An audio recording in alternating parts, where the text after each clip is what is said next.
Ce contenu est produit par Starter Productions.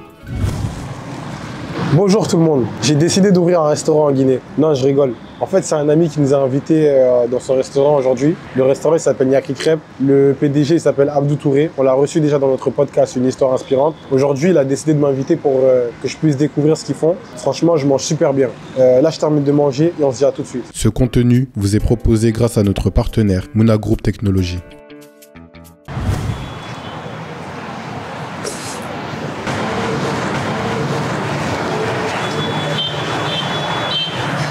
Bonsoir.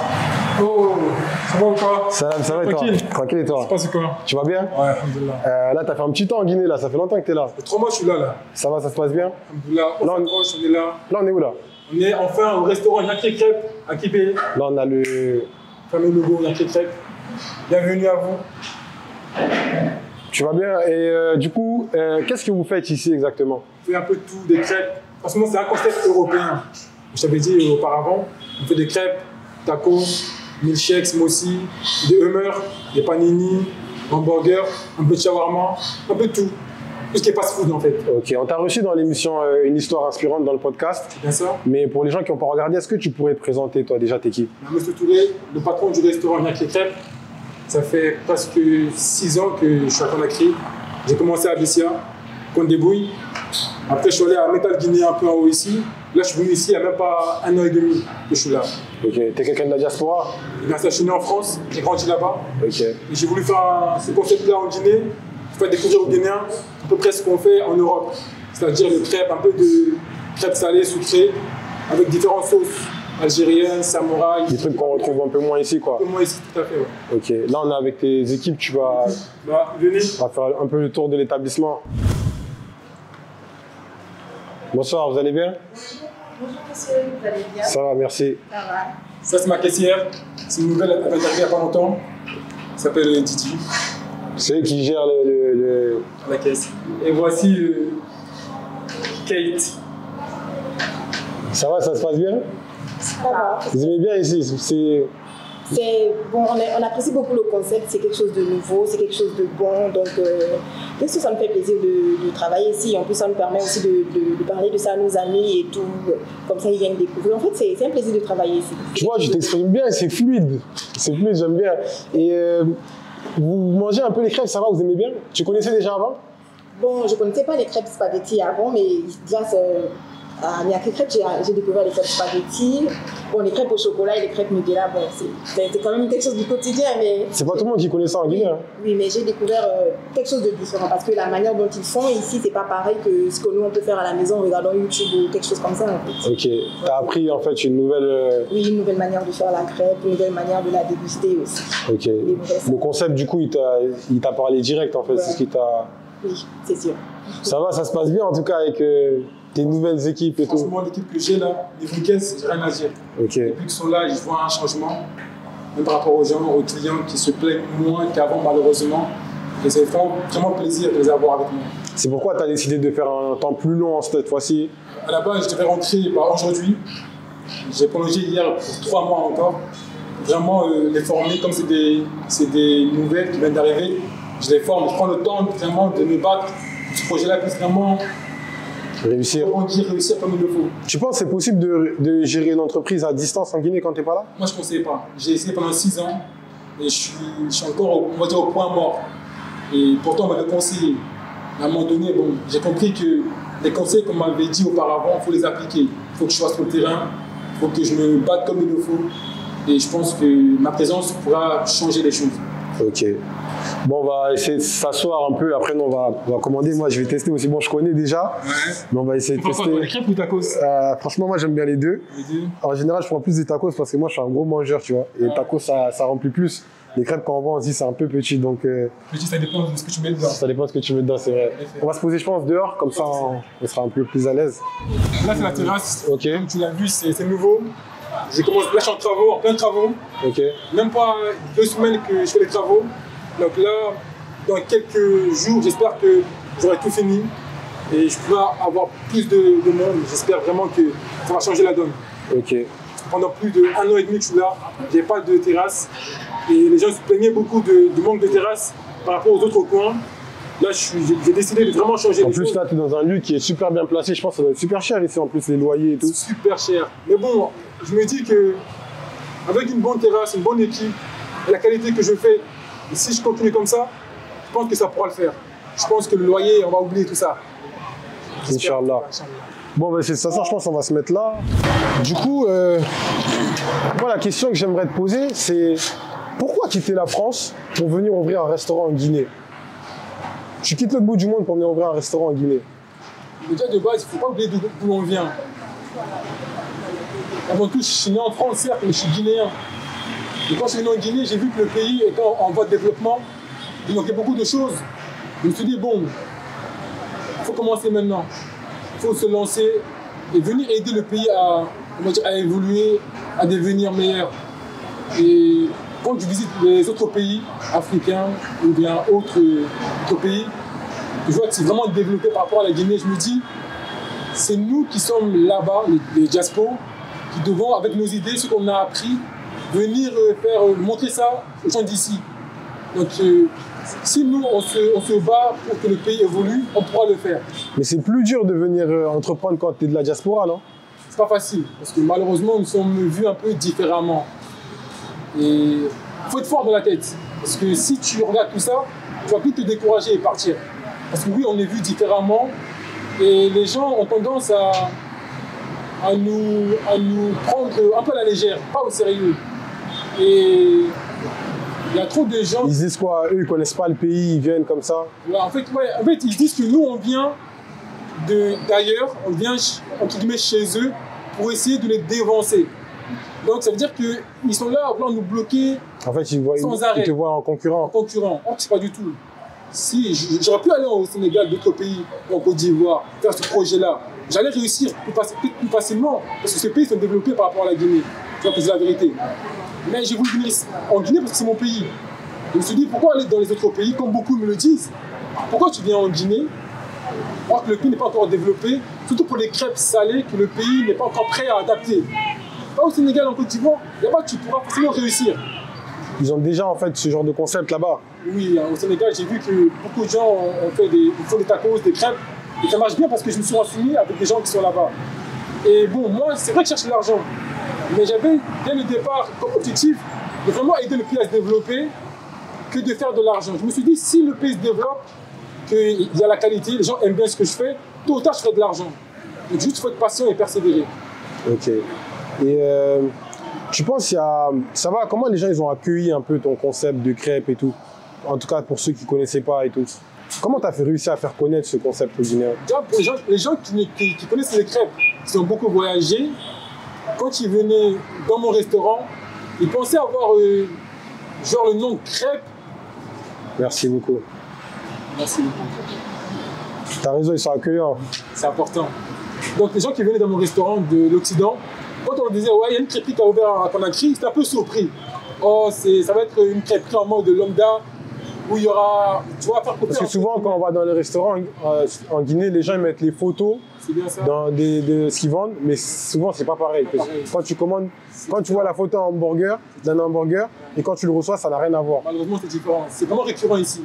Et comme moi, les gens sont venus dans mon restaurant, essayer, découvrir, c'était un peu surpris de voir à peu près la crêpe salée avec les viandes hachées, les merguez, jambon d'Inde, le fromage cheddar, mozzarella, des mélanges, les sauces algériennes, samouraï, biggie, c'était un peu surpris.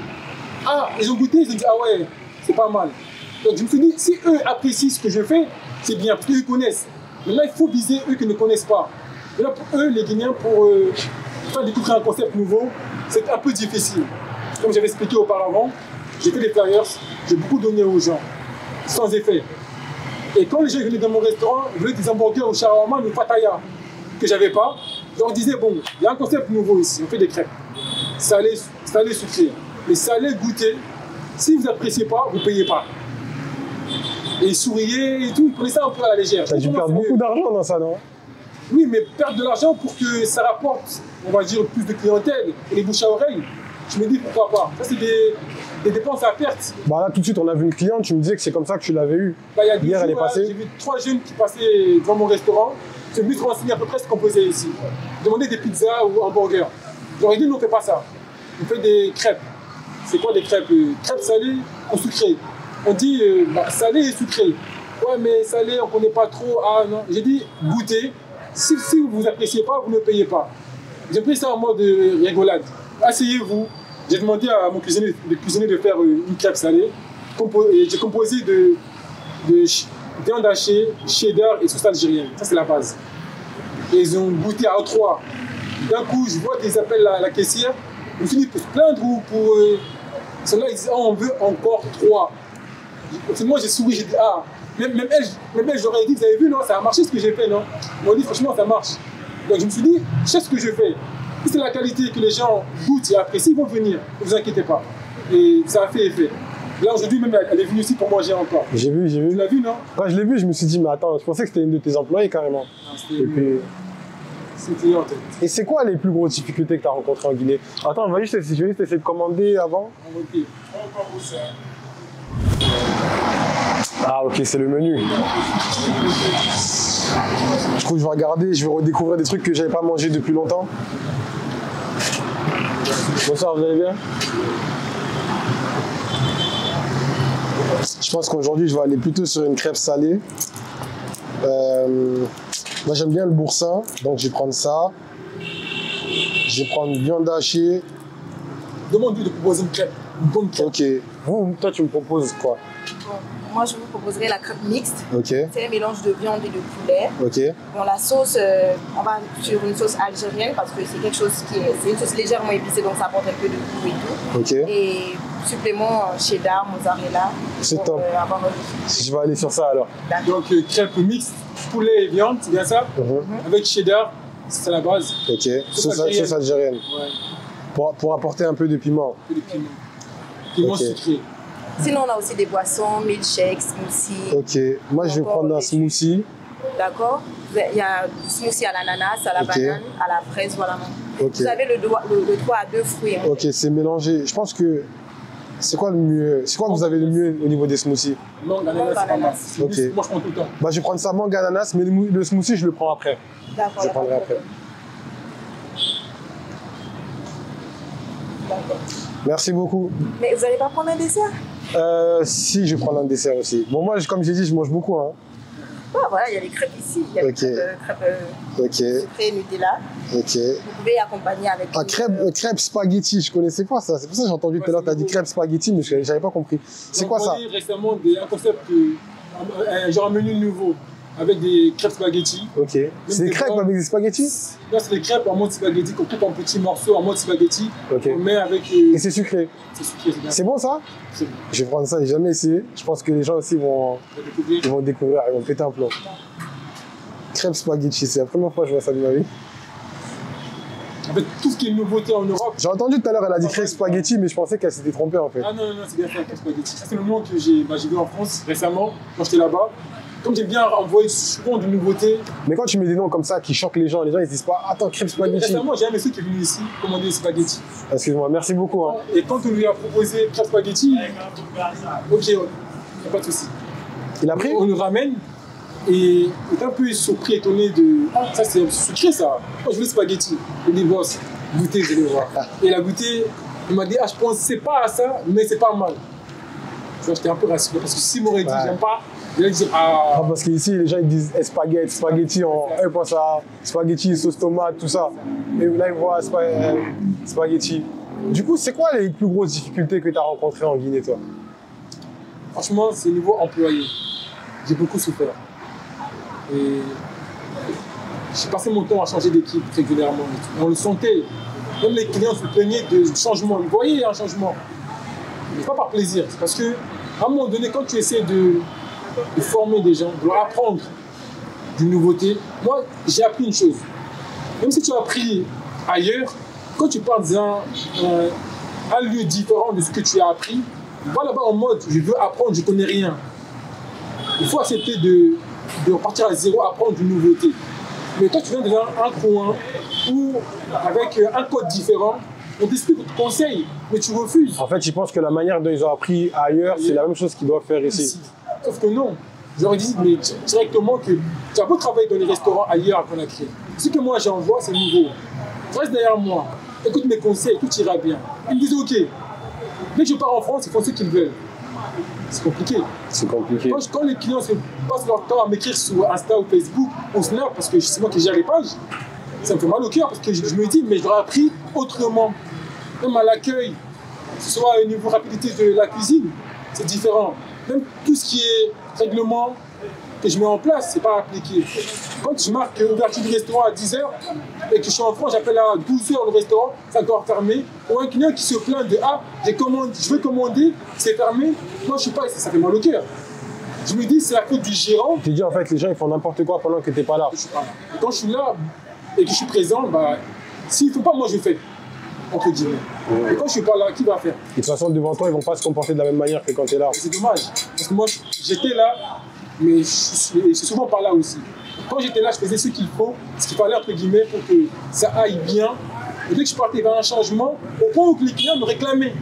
Pendant toutes ces années-là, j'étais vraiment anonyme. Tu te rends compte de ça?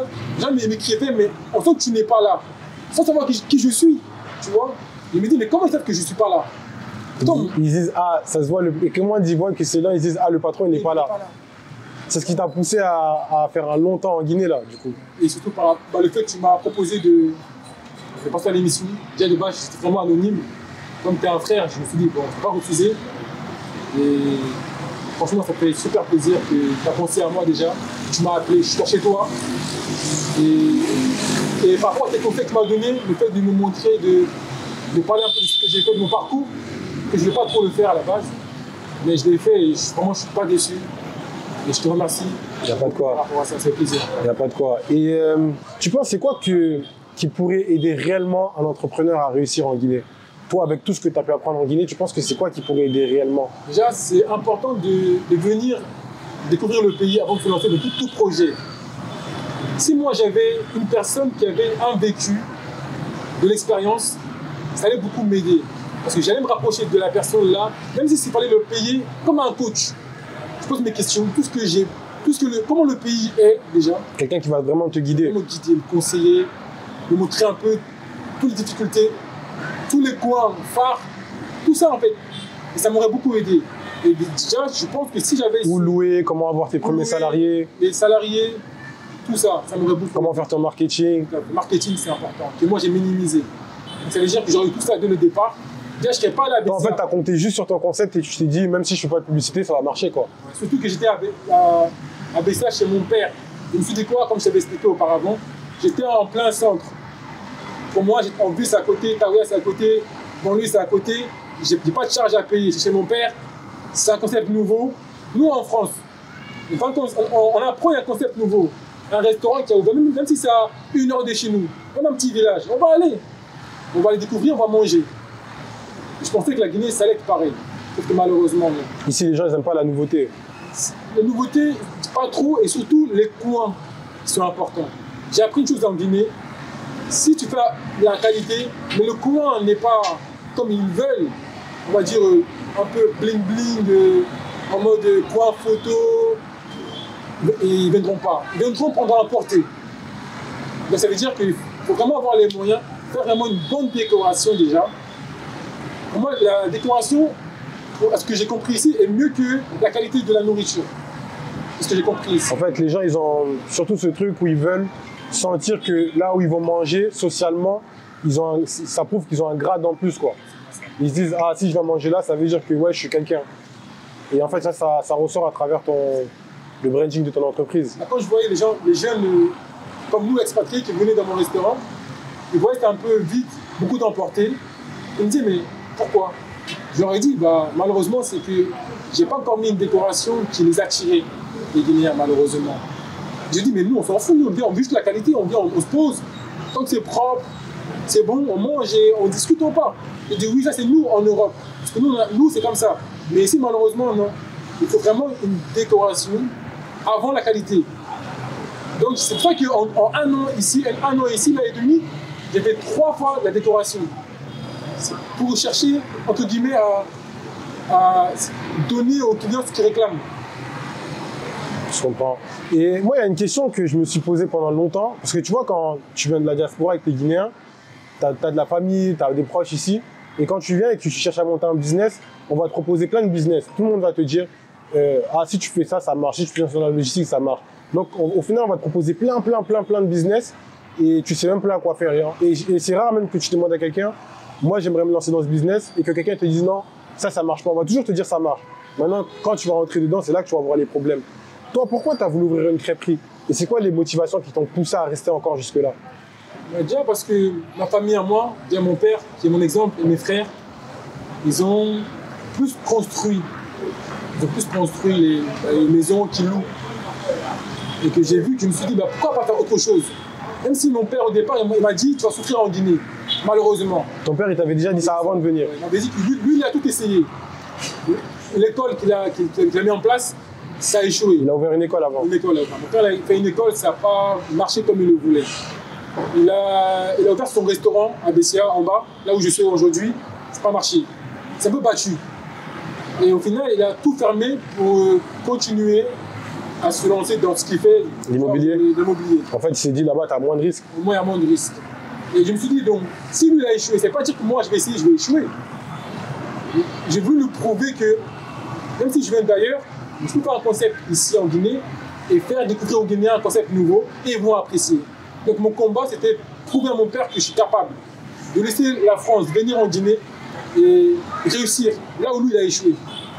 Et ça va, tu as réussi? Je dirais pas que j'ai réussi, mais bon, j'ai un petit nom. La crêpe aujourd'hui, c'est un peu connu parce que c'est dû à la qualité de ce que je fais, je pense. Parce que 6 ans de combat, de difficultés, je suis là encore. Et grâce à mes clients qui me soutiennent depuis le début, parce que malgré toutes mes difficultés, même quand je ne suis pas là, que ça ne va pas, ils m'écrivent. Et ils ne se disent pas, ouais, parce que je suis venu hier, tu vois, c'est pas passé comme je voulais, je viens plus. Et non, ils viennent, ils persistent. Et ça me fait plaisir. Je me dis, bon, si eux apprécient ce que je fais, te décourage pas. Te décourage, ça va aller. T'as des anecdotes un peu des pires galères qui t'est arrivées ici? Il y en a tellement que je ne sais même pas par où commencer ou quoi dire. Il faut que les gens ils se préparent mentalement avant de venir entreprendre en Guinée. Ils savent ce qui peut les attendre. Une de mes qualités, c'est que je suis très fort, très fort, heureusement. Mentalement? Mentalement, je suis très fort. Et tout ce que j'ai vécu, des fois je me dis encore une fois, tout ce que j'ai vécu, je suis encore là. Je ne suis pas fou, je ne suis pas en dépression, je ne fume pas, je ne bois pas. Et comment je fais pour tenir? Mais moi je me dis, waouh, c'est incroyable. J'ai vécu des trucs incroyables ici. Les impôts, les employés, des choses, j'ai plein de vols, plein de casses, les matériaux que j'ai payés, cassés, il fallait changer. Et aussi les ingrédients. Parce que bon, j'envoyais beaucoup d'ingrédients de l'Europe, mais tout ce qui est fromage, des viandes comme merguez, c'est dur ça. C'est super cher. Par exemple, un pot de mascarpone ici, ça coûte 10 €. 10 €. Plus même, parce que ça fait 100 000, 12 €. Et donc, pour avoir mes ingrédients avec mes fournisseurs, quand eux n'ont pas, je suis bloqué pendant plusieurs semaines ou mois. C'est-à-dire que si mes clients viennent chez moi, ils s'habituent à manger, on va dire, des merguez. Je leur dis, il n'y en a pas. Une semaine, 2-3 semaines, ils vont là ailleurs. Je perds déjà beaucoup de clients comme ça. C'est-à-dire que mes fournisseurs, souvent, sont en difficulté pour avoir leurs ingrédients. Et moi, ça pénalise beaucoup. Quand eux, ils n'ont pas, moi, je n'ai pas. Donc, souvent, dans mon restaurant, il y a des manquants.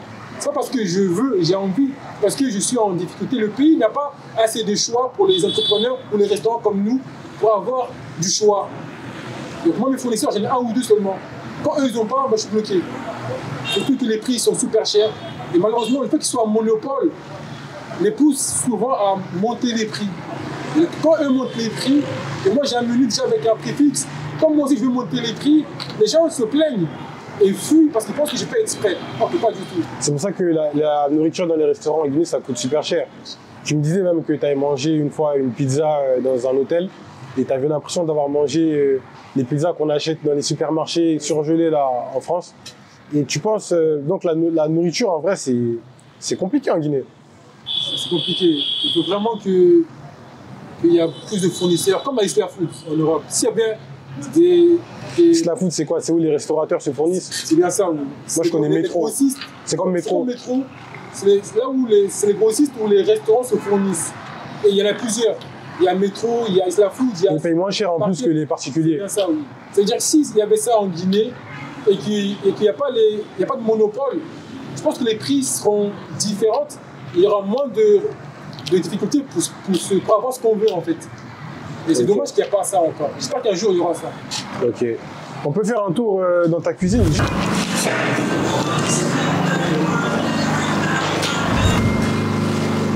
Bon, on va l'attendre de l'autre côté que la crêpe vienne.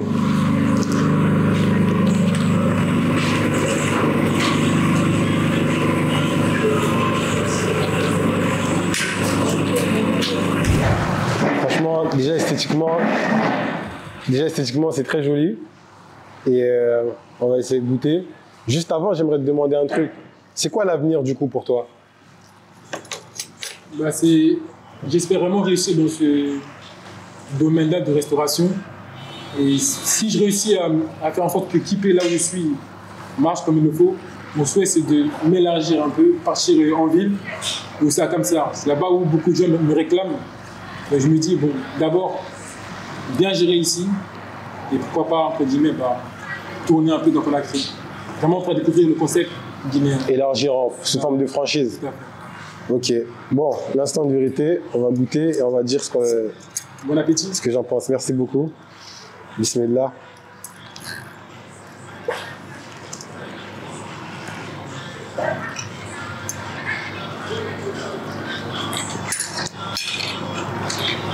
Ah, franchement, comme tu as dit, c'est comme en France. Hein. Franchement, c'est super bon. Bon, merci beaucoup pour cette interview et on se dit à bientôt. Merci beaucoup, frère. Ça fait plaisir. À bientôt. Merci. Merci à vous. Hein. Ce contenu est produit par Starter Productions. Bonjour, permettez-moi de prendre un instant pour aborder un sujet crucial. Je suis Bassekou Djabi, le fondateur de Starter Productions, une société spécialisée dans la production audiovisuelle, dévouée à amplifier votre communication. Que vous soyez une entreprise en quête de nouveaux clients ou une institution désireuse de promouvoir ses activités, nous sommes là pour vous accompagner. Si vous aspirez à aller plus loin, notre équipe de Shams Communication peut concevoir une stratégie sur mesure pour accroître votre visibilité et propulser vos activités. Enfin, pour immortaliser vos moments personnels mémorables tels que les mariages, Starter Events est à votre service. N'hésitez pas à nous contacter sur l'un de nos divers réseaux sociaux ou via WhatsApp au numéro suivant, le 00 224 627 94 25 59. Le 00 224 627 94 25 59.